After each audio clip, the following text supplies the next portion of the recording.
Hello, and welcome to G Fun Facts Online, your go-to source for the most amazing insights from the world of science and technology. Today, we're diving deep into a realm that sounds like science fiction but is rapidly becoming science fact, the incredible world of quantum computing. Get ready, because this field is experiencing an unprecedented surge of innovation, moving from abstract ideas to real working systems right before our eyes. It's a thrilling dance between cutting-edge hardware and brilliant new algorithms, and understanding this relationship is key to grasping where quantum computing is heading. So, buckle up as we explore this fascinating frontier. First, let's talk about the heart of any quantum computer, the quantum processor. This isn't your everyday computer chip. It's meticulously engineered to house and manipulate qubits. Now, you might know that classical computers use bits, which can be a 0 or a 1. But qubits? They're in a league of their own. Thanks to a mind-bending property called superposition, a qubit can be a 0, a 1, or both at the same time. And that's not all. Qubits can also be entangled, meaning their fates are linked, no matter how far apart they are. These strange and wonderful properties are what give quantum computers their almost mythical potential power. But, as you can imagine, keeping these delicate quantum states stable is a massive engineering headache. So how are scientists and engineers tackling this? Well, there isn't just one way to build a quantum computer. Several different physical architectures are currently in the running, each with its own unique set of pros and cons. It's like a high-tech race to build the best quantum engine. Leading the pack, in terms of maturity, are superconducting qubits. Think of companies like Google, IBM, and Rigetti. They're creating circuits that need to be cooled to unbelievably low temperatures. We're talking millikelvin range, colder than outer space, to minimize any interference. They use well-established manufacturing techniques, which is great for scaling up. The big focus here is on making qubits hold their quantum state longer, packing more qubits onto a chip, improving how they talk to each other, and reducing errors. They're even exploring 3D chip designs to handle all the complex wiring. The main challenge? Still noise and making those qubits perfect enough for truly fault-free calculations. Next up, we have trapped ion qubits. Imagine individual atoms, ionized and then held in place by electromagnetic fields in an ultra-high vacuum. Lasers are the tools of choice here, used to cool the ions and make them perform quantum operations. Companies like IonQ and Quantinuum are champions of this method. The cool thing about trapped ions is that their qubits have long coherence times, meaning they stay quantum for longer, and the operations are very precise. Plus, all qubits in a module can connect with each other. Scaling up has been a hurdle, but new designs with multiple connected traps and even light-based connections are changing the game. Then there's an approach that shines bright: photonic qubits. These systems use particles of light, photons, as qubits. A big plus? They can operate at room temperature and tap into existing fiber optic technology. Xanadu and PsiQuantum are big names here. The tricky parts have been creating and detecting single photons reliably and getting two qubits to interact, which is vital for complex computations. They often use a technique called measurement-based quantum computing. Progress is being made with creating larger entangled states of light and better on-chip components. Another rapidly advancing star is neutral atom qubits.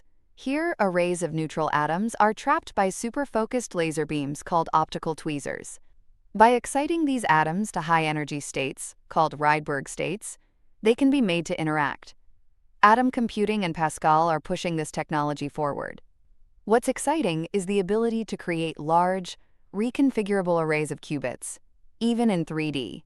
They're showing off impressive qubit numbers and high-quality operations, useful for both simulating quantum systems and digital quantum computing. Current research is all about making operations faster and targeting individual qubits without affecting their neighbors. And the innovation doesn't stop there. Researchers are also exploring spin qubits in silicon, diamond nitrogen vacancy centers that work near room temperature, and even theoretical topological qubits that promise incredible robustness against noise. Each of these paths is a hive of activity and progress. Now, having these amazing chips is one thing, but what do we do with them? The ultimate aim is to run quantum algorithms that can solve problems currently impossible for even the mightiest classical supercomputers. This is where the synergy between hardware and software truly comes alive. We're currently in what's called the noisy intermediate scale quantum, or NISQ era. This means our quantum computers have tens to maybe a few hundred qubits, and these qubits are still pretty sensitive to noise. This limits how complex our quantum programs can be. So a lot of current algorithm research is pretty clever. One hot area is variational quantum algorithms, or VQAs. These are like hybrid teams. A quantum computer does some of the work, preparing and measuring a quantum state, and then a classical computer optimizes the process. Think of VQE for chemistry, helping design new materials, or QAOA for tackling tricky optimization problems. Researchers are constantly working to make these algorithms tougher against noise and able to handle more. Quantum simulation is another natural fit. What better way to understand quantum systems than by using a quantum computer? We're seeing fantastic progress in simulating molecules, the behavior of materials, and even bits of high-energy physics. As chips get better, these simulations get more accurate and complex. Then there's quantum machine learning, or QML. Can quantum computers supercharge AI? That's the billion-dollar question. Scientists are developing quantum versions of machine learning algorithms and entirely new quantum learning models, hoping for breakthroughs in areas like pattern recognition and data analysis. And let's not forget optimization problems. From logistics and finance to drug discovery, many real-world challenges are about finding the best possible solution. Quantum algorithms like QAOA, and even a different approach called quantum annealing, offer fresh perspectives. What's really exciting is how breakthroughs in algorithms are often directly linked to hardware improvements. For example, seeing basic quantum error correction, ways to fix errors as they happen, demonstrated on different platforms is a huge step towards the dream of fault-tolerant quantum computing. That's when quantum computers can run almost indefinitely, without errors derailing the calculation. We're not there yet, but techniques to mitigate errors are vital right now. This leads to a crucial point: the co-design of hardware and software. It's not enough to build a chip and then figure out what to do with it. Algorithms are now being tailored to the specific strengths and weaknesses of different quantum architectures. And in turn, the needs of promising algorithms are guiding how new hardware is developed. It's a beautiful feedback loop.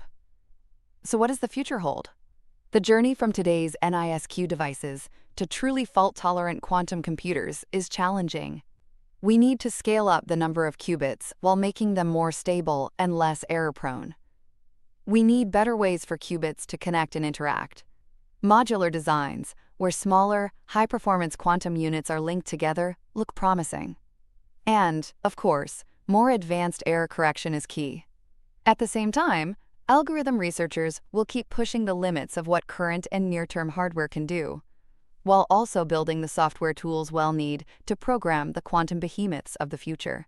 This dynamic interplay, this constant innovation in both chip design and algorithmic discovery, is what makes quantum computing one of the most exhilarating fields today.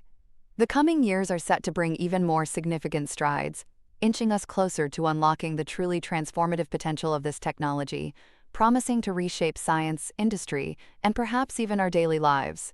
And that's our electrifying glimpse into the world of quantum computing for today. Thanks for joining us on Fun Facts Online. We hope you're as excited about the quantum future as we are. Until next time, stay curious.